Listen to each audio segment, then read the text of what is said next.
ನಮ್ಮ ಉತ್ತರ ಕರ್ನಾಟಕ ಮಂದಿಗೆ ರೊಟ್ಟಿಗೆ ಟೊಮೆಟೊಕಾಯಿ ಚಟ್ನಿ ಇತ್ತಂದ್ರೆ ನೋಡ್ರಿಪ್ಪ 2 ಹೊಟ್ಟೆ ನೋಡ್ರಿ. ಮತ್ತೇನ್ರಿಪ್ಪ ಉತ್ತರ ಕರ್ನಾಟಕ ಮಂದಿಗೆಲ್ಲ 2 ಹೊಟ್ಟೆ ಐತಿನಂತೆ ಆಶ್ಚರ್ಯ ಪಡಕ್ಕೆ ಹೋಗ್ಬೇಡ್ರಿ. ಇದ್ರ ಅರ್ಥ 2 ರೊಟ್ಟಿ ತಿನ್ನುವಲ್ಲೇ 4 ರೊಟ್ಟಿ ತಿಂತಾರ ಅಂತ ಅರ್ಥ. ಬರ್ರಿ ಹಂಗಾರಿ ಇವತ್ತು ಟೊಮೆಟೊಕಾಯಿ ಚಟ್ನಿನ ಹೆಂಗೆ ಮಾಡೋದು ಅಂತೇಳಿ ತೋರಿಸ್ಕೊಡ್ತೇನೆ. ನಮಸ್ಕಾರ ರೀ ಎಲ್ಲರಿಗೂ. ಎಲ್ಲರೂ ಆರಾಮದಿರಿ ಅಂತಂದು ಹೇಳಿ ಅನ್ಕೊತೇನೆ. ತಮ್ಮೆಲ್ಲರಿಗೂ ಜೈಸ್ ಕೈ ರುಚಿಗೆ ಸ್ವಾಗತ ಹೇಳಿ ಇವತ್ತಿನ ರೆಸಿಪಿಯನ್ನು ಶುರು ಮಾಡಾಕತ್ತೀನಿ. ಇಲ್ಲೇ ನಾನು 6 ಟೊಮೆಟೊ ಕಾಯನ್ನು ಸರಿಯಾಗಿ ತೊಳ್ಕೊಂಡು ಅದನ್ನು ಉದ್ದುದ್ದಾಗಿ ಹೆಚ್ಚಿಟ್ಕೊಂಡೇನ್ರಿ. ಮತ್ತು 2 ಉಳ್ಳಾಗಡ್ಡಿನೂ ನಾನು ಉದ್ದುದ್ದಾಗಿ ಹೆಚ್ಚಿಟ್ಕೊಳಕತ್ತೀನಿ. ಈಗ ಒಂದು ಪ್ಯಾನನ್ನು ಸಣ್ಣ ಉರಿ ಒಳಗೆ ಬಿಸಿ ಮಾಡಿಕೊಂಡು 2 ಚಮಚದಷ್ಟು ಎಣ್ಣೆ ಹಾಕ್ಕೋತೀನಿ ರೀ. ಎಣ್ಣೆ ಕಾದ್ಮೇಲೆ ಹೆಚ್ಕೊಂಡಿರುವಂಥ ಟೊಮೆಟೊ ಕಾಯನ್ನು ಹಾಕಿ ಅದನ್ನ ನೀರು ಬಿಡಬೇಕ್ರಿ. ಅಲ್ಲಿವರೆಗೆ ಹುರ್ಕೊತೇನೆ ರೀ. ನೋಡ್ರಿ ಈಗ ಸ್ವಲ್ಪ ನೀರು ಬಿಡಾಕತ್ತೈತಿ. ಈ ಟೈಮ್ನಾಗ ನಾನು ಉಳ್ಳಾಗಡ್ಡಿ ಹೆಚ್ಕೊಂಡಿರುವಂಥ ಉಳ್ಳಾಗಡ್ಡಿನ ಹಾಕ್ಕೋತೇನೆ ರೀ. ಹಾಕ್ಕೊಂಡು ಒಂದ್ಸರಿ ತಿರುಗಿಸ್ಕೊತೇನೆ ರೀ.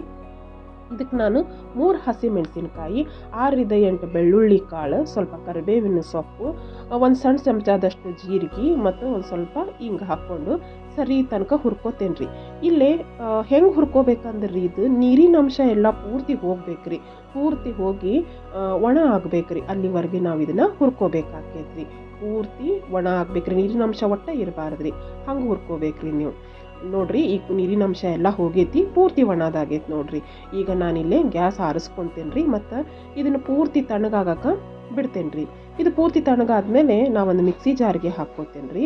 ಈಗ ಇದಕ್ಕೆ ನಾನೊಂದು ಸ್ವಲ್ಪ ಉಪ್ಪು ಹಾಕ್ಕೊತೇನೆ. ಒಂದು ಅರ್ಧ ಕಪ್ನಷ್ಟು ಪುಟಾಣಿ ಹಾಕ್ಕೋತೇನೆ. ಮತ್ತು ಒಂದು ಅರ್ಧ ಕಪ್ನಷ್ಟು ತೆಂಗಿನ ತುರಿ ಹಾಕ್ಕೋತೇನೆ ರೀ. ತೆಂಗಿನ ತುರಿ ನೀವು ಭಾಳ ಹಾಕ್ಕೊಳಕ್ಕೆ ಹೋಗ್ಬೇಡ್ರಿ, ಇಲ್ಲಾಂದ್ರೆ ಟೊಮೆಟೊ ಕಾಯ್ದು ರುಚಿ ಅಷ್ಟು ಸರಿ ಬರೋದಿಲ್ಲ. ಆಮೇಲೆ ಇದಕ್ಕೆ ಒಂದು 2 ಚಮಚದಷ್ಟು ನೀರು ಹಾಕೋರಿ. ನೀರನ್ನು ಜಾಸ್ತಿ ಹಾಕ್ಕೊಳಕ್ಕೆ ಹೋಗ್ಬೇಡ್ರಿ. ಈಗ ನಾ ಇದನ್ನು ಸ್ವಲ್ಪ ರುಬ್ಕೊಂಬರ್ತೇನೆ. ಆಮೇಲೆ ಅರ್ಧ ರುಬ್ಬಿ ಆದಮೇಲೆ ಮತ್ತು ಅದಕ್ಕೊಂದು ಸ್ವಲ್ಪ ಕೊತ್ತಂಬರಿ ಸೊಪ್ಪು ಹಾಕ್ಕೊಂಡು ಮತ್ತು ನಾನು ರುಬ್ಕೊತೇನೆ ರೀ. ಇಷ್ಟಾದ್ರೆ ನಮ್ಮದು ಟೊಮೆಟೊಕಾಯಿ ಚಟ್ನಿ ರೆಡಿ ಆಗೈತೆ ನೋಡ್ರಿ. ನೀವು ಈ ಥರ ಟೊಮೆಟೊಕಾಯಿ ಚಟ್ನಿ ಮಾಡಿರಿ. ಹೆಂಗಾಗೈತಿ ಅಂತೇಳಿ ನನಗೆ ಕಮೆಂಟ್ ಮಾಡಿ ತಿಳಿಸ್ರಿ.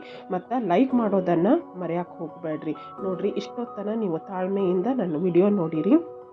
ತಮ್ಮೆಲ್ಲರಿಗೂ ನನ್ನ ಹೃದಯಪೂರ್ವಕವಾದಂತಹ ಧನ್ಯವಾದಗಳು.